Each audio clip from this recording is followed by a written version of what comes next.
우리 함께 볼 말씀은 창세기 27장 26절부터 30절의 말씀입니다. 창세기 27장 26절부터 30절 말씀을 우리 합독하도록 하겠습니다. 그의 아버지 이삭이 그에게 이르되 내 아들아 가까이 와서 내게 입맞추라. 그가 가까이 가서 그에게 입맞추니 아버지가 그의 옷에 향취를 받고 그에게 축복하여 이르되 내 아들의 향취는 여호와께서 복 주신 밭의 향취로다. 하나님은 하늘의 이슬과 땅의 기름짐이며 풍성한 곡식과 포도주를 내게 주시기를 원하노라. 만민이 너를 섬기고 열국이 내게 굴복하리니 내가 형제들의 주가 되고 내 어머니의 아들들이 내게 굴복하며 너를 저주하는 자는 저주를 받고 너를 축복하는 자는 복을 받기를 원하노라. 이삭이 야곱에게 축복하기를 마침에 야곱이 그의 아버지 이삭 앞에서 나가자 곧 그의 영 에서가 사냥하여 돌아온지라. 아멘. 오늘 본문에 이삭이 야곱을 축복하는 장면이 나옵니다. 비록 야곱이 이삭을 속여서 받은 축복이지만은 그 축복 기도의 내용을 보면은요, 완전한 축복이죠. 더 자세히 말하면은 이 18절에 보면은 하나님의 풍성한 그 축복을 야곱을 위해 예비하셨다는 것을 말씀하고 있습니다. 부족함이 없죠. 그러면서 29절에 보면은 더 중요합니다. 만민이 너를 섬길 것과 열국이 내게 굴복할 것을 말씀하고 있죠. 그러면서 모든 아들들이, 내 어미의 모든 아들들이, 그 말은 뭡니까? 에서도 이 안에 있는 거죠. 모든 아들들이 굴복할 것을 말하고 있습니다. 그러면서 너를 저주하면 저주하고 너를 축복하면 복을 받기를 원한다고 하나님이 말씀을 주고 계시죠. 비록 야곱이 이삭을 속였을지라도 이 축복 기도를 정말로 진심으로 그가 받았다고 한다면은 분노한 에서를 피해 도망가지 않아도 사실은 되었죠. 왜요? 결국은 하나님이 그를 굴복시킬 것이기 때문에, 그 언약이 이루기까지는 그가 죽지 않음이 분명하기 때문에. 하지만 야곱은 그렇지 않았죠. 그러한 축복 기도를 받았음에도 불구하고 당장 눈앞에 보이는 그 분노, 형의 분노를 피해서 도피자의 생활을 하게 됩니다. 그런데요, 그 도피하러 간 그 삼촌 라반의 집에서도 온갖 인본주의를, 자신의 방법들을 다 쓰다가 결국은 오랜 시간 그 도피 생활을 이어가게 되어지죠. 오늘 이 본문 말씀을 통해서 하나님께서 우리에게 깨닫게 하시는 것은 무엇입니까? 첫 번째로 가장 중요한 것은 하나님의 음성에 귀를 기울이는 것이 가장 중요하죠. 그저 하나님의 음성을 듣고 끝내는 것이 아니라 귀를 기울이는 것입니다. 우리가 예배 축복 가운데 이 축복을 받게 되죠. 보통은요, 나도 모르게 습관적으로 내 기준, 내 생각을 가지고 판단하면서 말씀을 듣습니다.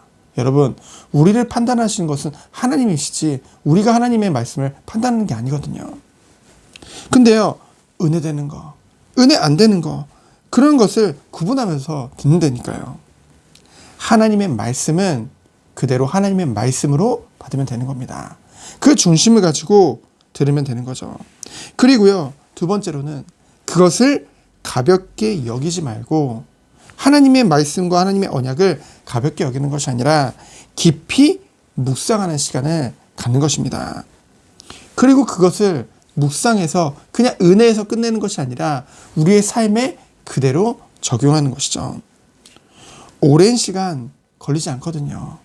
그런데요, 우리들은 하루 24시간 온갖 것을 다 하면서도 이것만은 잘 안 합니다. 사실 말씀을 받은 것을 잠깐 더 묵상하고 깊이 정리하고 그런 시간이 5분에서 10분이면 되거든요. 우리는 그 시간을 평상시에 다른 걸로는 다 보내는데 이 시간만큼은 안 할 때가 너무나 많다는 거죠. 내 방법이, 내 기준이 당장은 빠른 것 같지만 하나님의 방법이 더디더라도 오히려 빠른 길이요, 완전한 길로 하나님께서 인도하시는 건 줄 믿습니다. 그렇기 때문에 우리가 정말로 이 말씀을 묵상하고 깊이 적용하고 기도할 때 그때 하나님으로부터 다른 힘이라는 것이 온다는 거죠. 하나님의 능력 속으로 들어가다는 것입니다. 그것이 바로 성령의 충만함이죠. 우리는 하나님께서 그저 우리의 삶을 잘 살고 하루하루를 그냥 잘 보내고 이 정도의 삶이 아닙니다. 하나님의 은혜 안에서 우리를 택하셨고, 비록 아브라함이, 이삭이, 야곱이 연약했을지라도 하나님이 결국은 그들을 들어서 하나님의 일을 이루신 것 같이 이러한 하나님의 완전한 축복 가운데 우리의 인생이 있다는 것이죠. 결국은 우리는 승리할 수밖에 없는 신분이 맞습니다. 그렇다고 해서 우리가 어차피 승리할 거니까 오늘 하루 정도야, 이 정도야 라는 생각을 우리는 할 때가 많거든요. 하나님께서는 우리들을 후대 앞에 증인으로 부르셨습니다. 우리는 우리 후대 앞에 무엇의 증인을 서야 되겠습니까?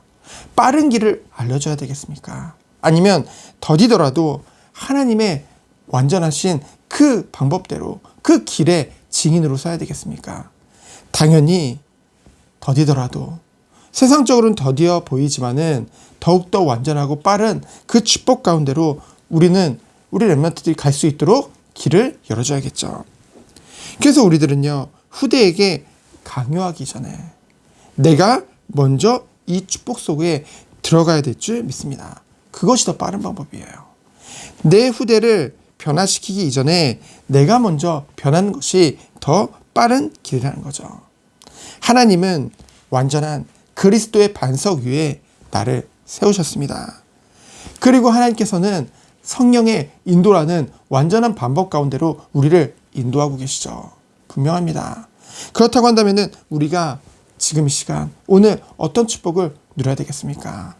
오늘 주신 말씀을 그냥 흘려보내는 것이 아니라 그 말씀을 묵상하고 우리의 삶 가운데 그대로 적용하는 것입니다. 이것은 말씀을 지키니 복을 받는다, 그 정도 수준이 아닙니다. 하나님의 말씀이기 때문에, 하나님의 음성이기 때문에 우리는 그 말씀 따라서 인도받는 것이죠. 그래서 오늘 하루도 이 축복을 누리며 승리하는 하루 되어지기를 예수 그리스도 이름으로 축원드립니다. 시간 기도합니다. 하나님 감사합니다. 오늘 하루 정말 주님이 주시는 말씀 붙잡고 정말 하나님의 인도를 받는 하루 되도록 주께서 축복하여 주옵소서. 내 방법이 아닌 하나님의 완전하신 방법 속으로 들어가는 그 깊은 묵상 속으로 들어가는 하루 되도록 주께서 축복하여 주옵소서. 말씀을 흘려보내는 것이 아니라 내 삶에 적용하고 하나님의 인도를 받는 하루 되도록 주께서 축복하여 주옵소서. 살아계신 예수 그리스도 이름으로 기도합니다. 아멘. 하나님 감사합니다.